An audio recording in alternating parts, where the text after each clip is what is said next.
You want the brightest fellow, are you, Mr. Lester?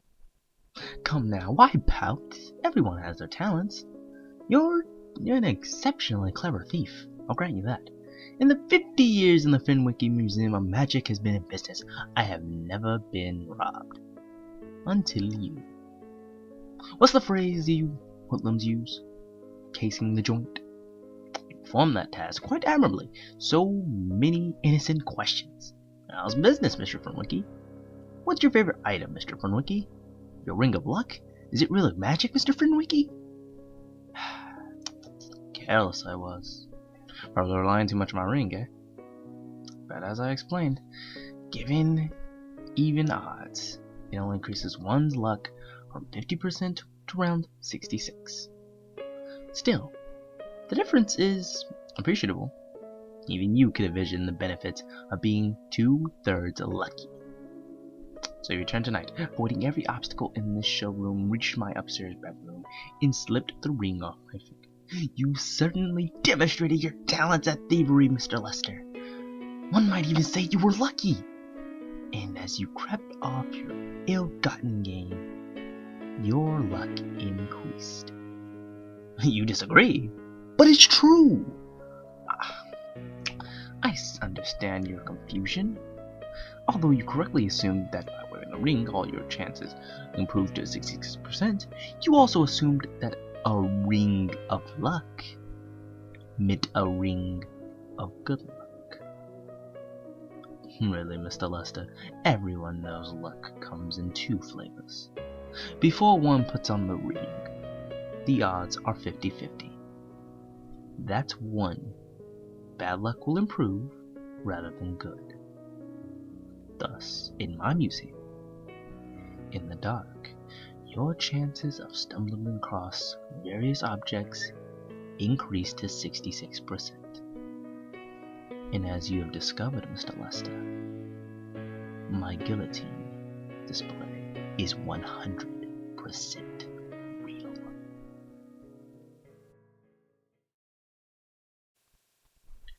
I'm worried about myself, Nick said.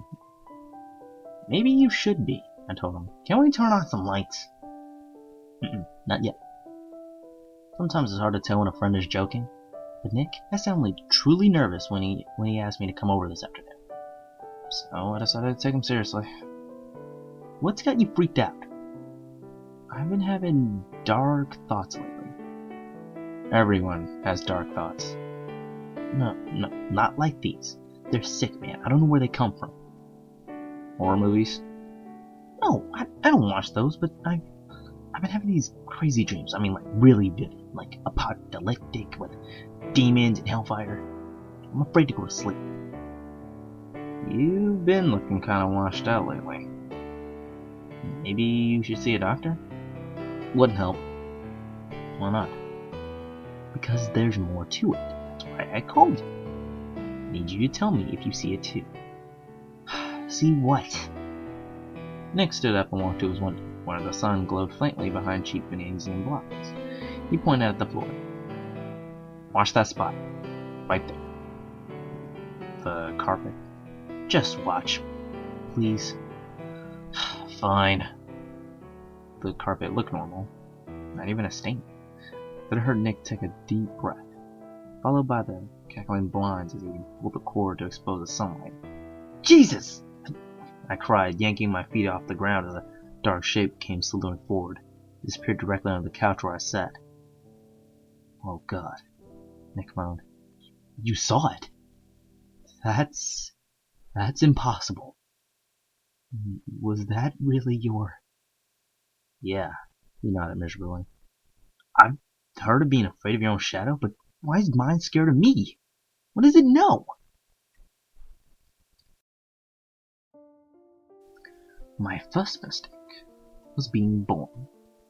I had no choice in the matter, but if half of me has swum a little slower, then perhaps a smarter man will be sitting here in your police station, Lieutenant. My second mistake was marrying the wrong person. She had a terrible temper, but I trusted her.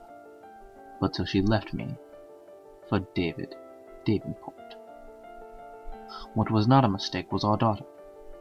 Anna had never lied to me, unlike her mother. My third mistake was expecting the justice system to function properly after Davenport grew tired of my wife's temper and murdered her, along with the only witness, my sweet, trustworthy Anna. But foolish me, mistakenly believing wealthy men were subject to the same laws as everyone else.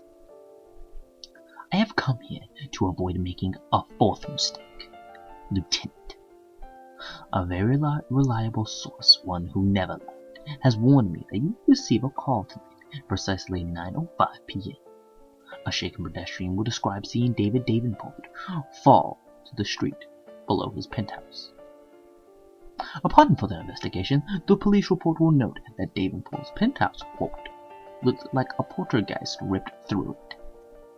The autopsy will later reveal that splinters beneath his fingernails matching the long scratches on his hardwood floors, as if he had been undergoing great emotional turmoil about his decision to jump from his balcony. In other words, I'm here to prevent this. Since I did not have an understandable motive, my reliable source did not wish me to be suspected of murdering Mr. Davenport. Hopefully you can stop him from... Oh my. It's already 9:04. Goodness. I forgot to wind my watch. My mistake. Psst. Hey, you. Yeah, you. Let's make a deal. If you agree to listen to what I have to say, I'll give you a heads up about something that directly affects you. Don't worry, I promise to keep it short. They've only given me about 500 words, so I can't go on too long. You still with me? Great. First of all, you should know that I'm dead. No, really. I am. Fine. Don't believe me. In fact, I prefer that you don't. But play along for a bit and use your imagination, okay? Now then, when I died, I was given two options. First option was simple. Move on to whatever lies ahead, leaving the world behind. This is the usual choice, even though they don't tell you what lies ahead. The second option was more complicated, so they gave me more details. Basically, it worked like this. I'll be given a tiny amount of influence to dispense as I saw fit. Throughout the life of a loved one, I could whisper in their ear, giving them little nudges of the flashes of intuition, but that sort of thing. Like looking at a timeline, I'll be allowed to view the whole span of my loved one's life, to see its brightest and darkest possibilities, and I can spend my influence to both increase their blessings and help them avoid devastating tragedies. Yes, I'd be a guardian angel. Pretty nice gig, right? Well, there was a catch, of course.